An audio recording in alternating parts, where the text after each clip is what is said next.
Hello and welcome to another motorcycling video. Now before we get into the substance of what I'm going to talk about today, I should explain that I don't really know what happened in this first 50 seconds of this video. In other words, I connected my GoPro camera to the motorcycle on the left wing mirror where I normally put it. I pressed record and set off driving as I'm doing now, and you can see that I'm playing it at an extraordinarily fast speed. I don't know how many, but it's 3 or 4 times normal speed, but rather it took about 7 or 8 kilometres.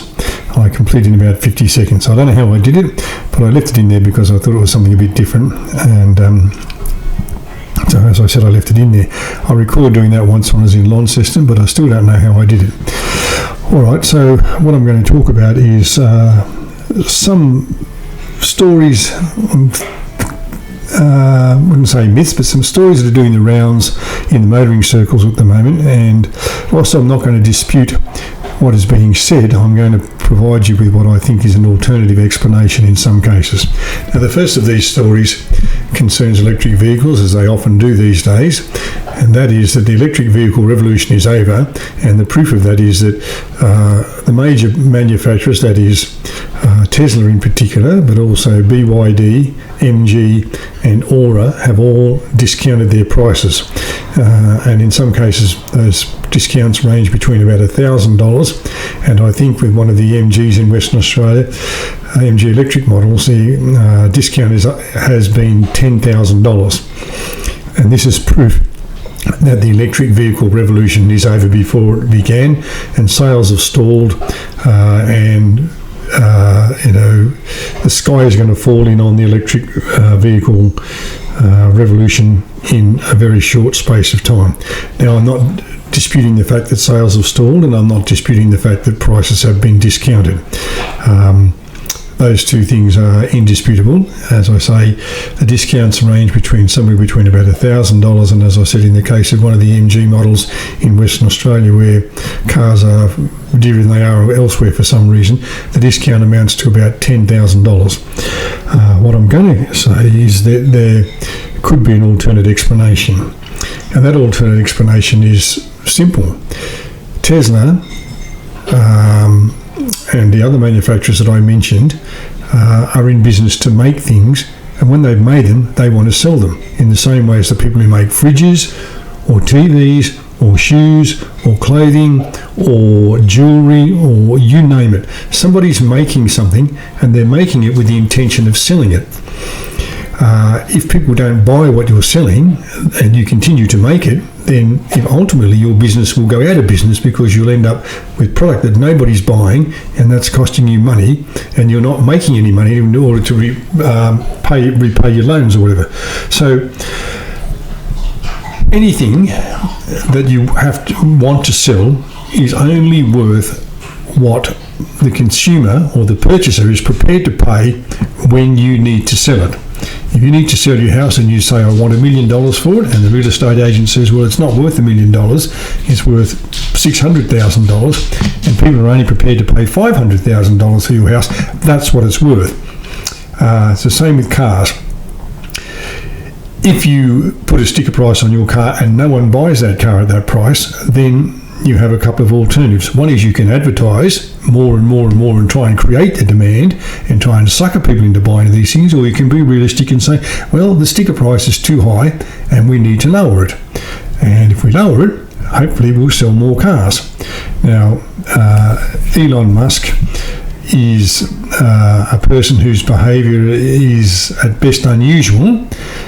I doubt that he just walks into the office one day and says, okay, we're discounting all Model Ys or Model 3s or whatever they are by $3,000, just get on with it.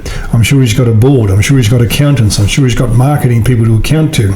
These other manufacturers, I'm sure they've got a board of directors and accountants and marketing people, and when they say we're going to discount the price of this vehicle by X dollars, they've done a thorough process of saying, if we discount this vehicle by X amount of dollars, then we should sell more of them. So manufacturers are in the business of making things to sell. If they don't sell them, then the only way not the only way, but the way to sell more is to reduce the price of the good that you're offering.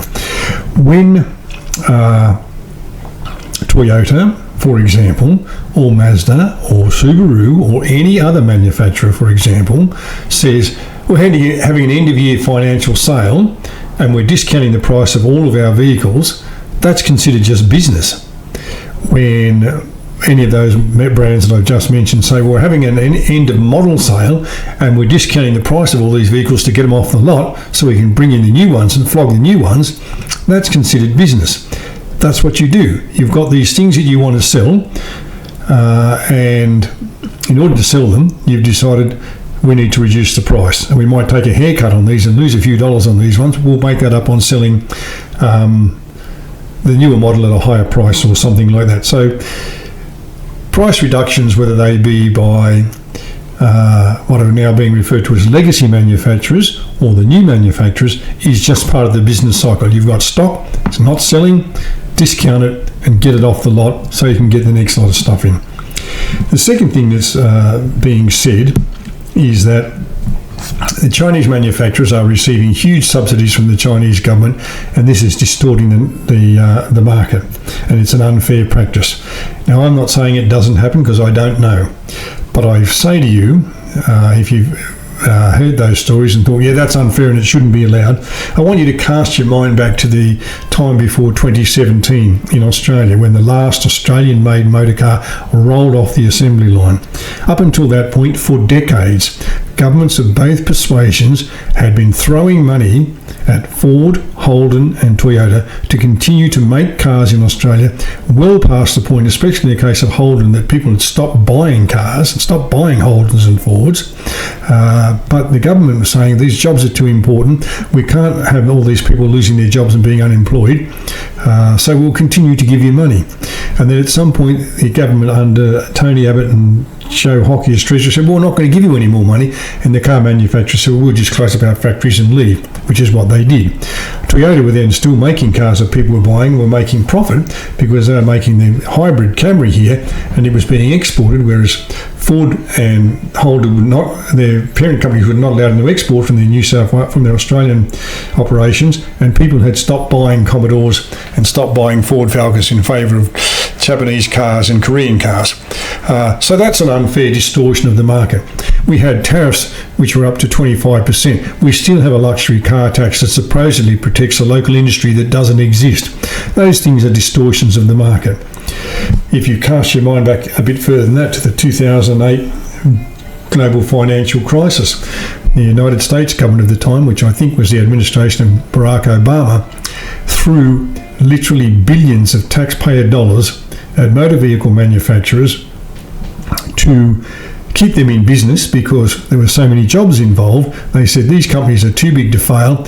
We can't have this. We can't have these companies going out of business having this huge unemployment. So here, have some taxpayer money.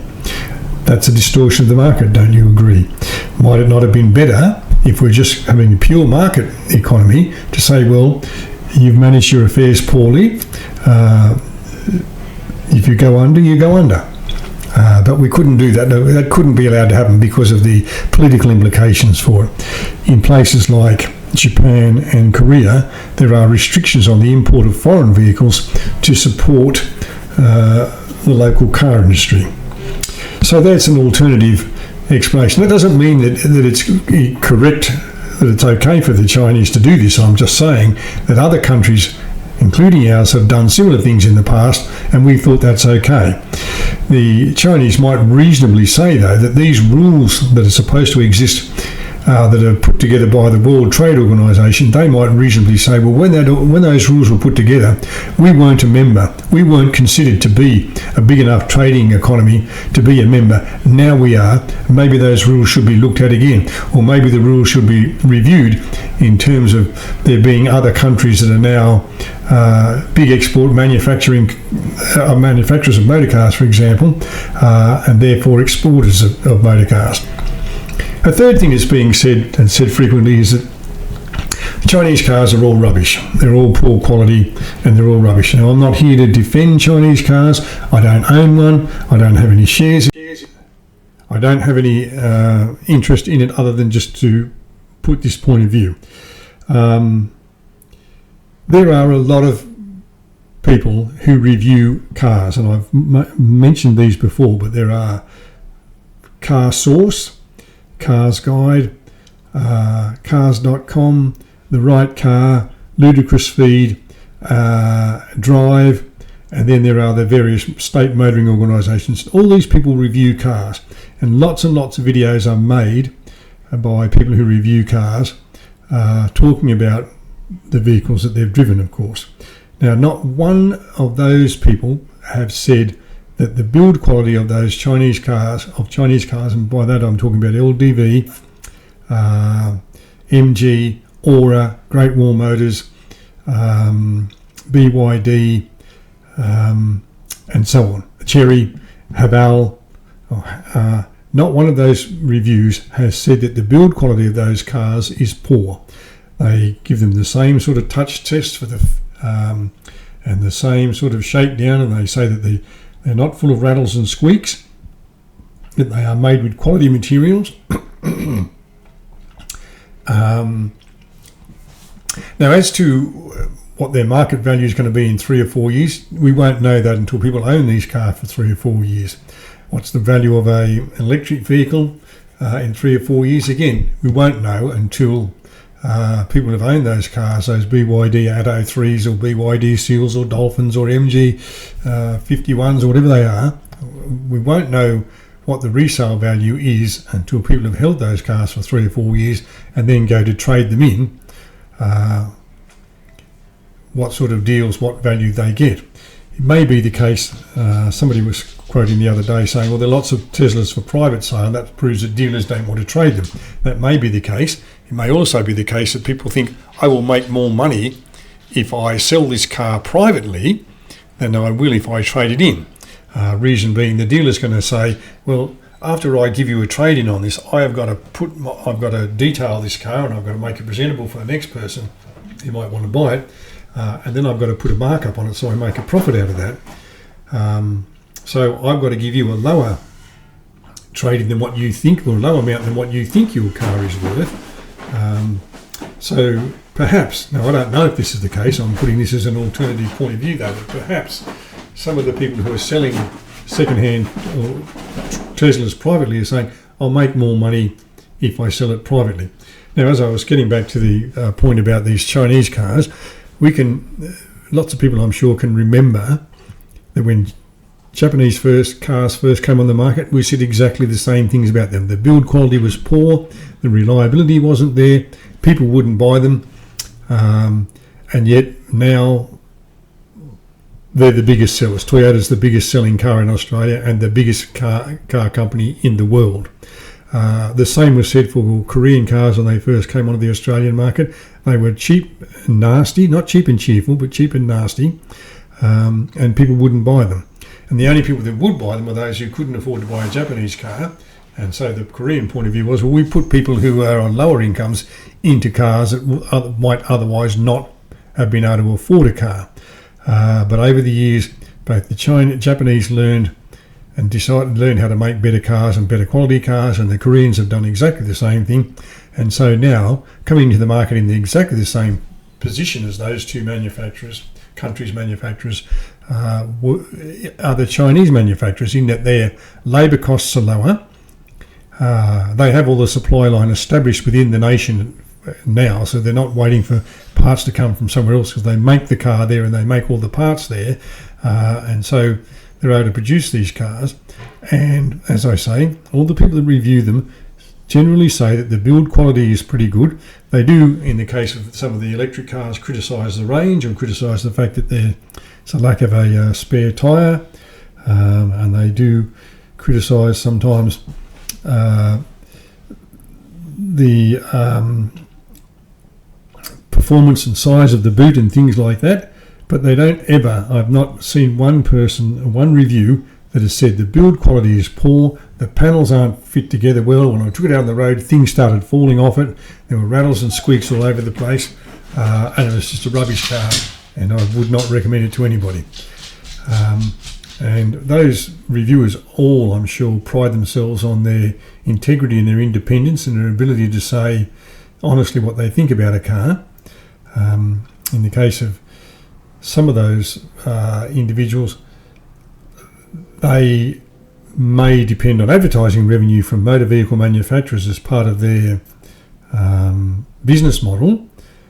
But as I say, the state-based motoring organisations like the NRMA and so on, who do not accept advertising from motor vehicle manufacturers, they've all said, for the most part, that the build quality of the Chinese cars is there. Maybe the handling is a bit rough, maybe the noise is a bit rough, maybe the noise harshness, noise and vibration is a bit rough sometimes, maybe the driver alert system is intrusive and beeps too frequently, but it's not the case that they've said that the build quality of these cars is poor. And in the case of some of the Chinese manufacturers, and again I'm emphasising, I'm not spruiking a brand or a model or anything like that, I'm just trying to put an alternate point of view. The Chinese manufacturers have hired engineers and designers from Europe to come to their factories and show them how to do the job and how to make cars and how to make them properly so that they wouldn't have those problems in the first place. So is the electric car revolution over? I doubt it. Is there a stall in the sales? Yes, I suspect there is, because I think all of the early adopters have already bought their cars and they've already adopted their cars.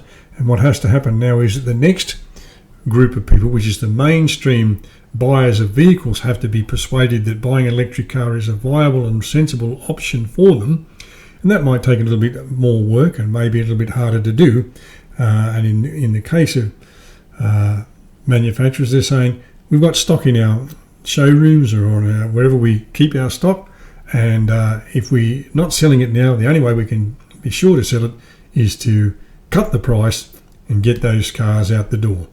All right, well, thanks for watching, thanks for listening. I hope you've enjoyed the commentary, and if not, I hope you've enjoyed the scenery, and I will talk to you again shortly when I'm preparing the next motorcycling video.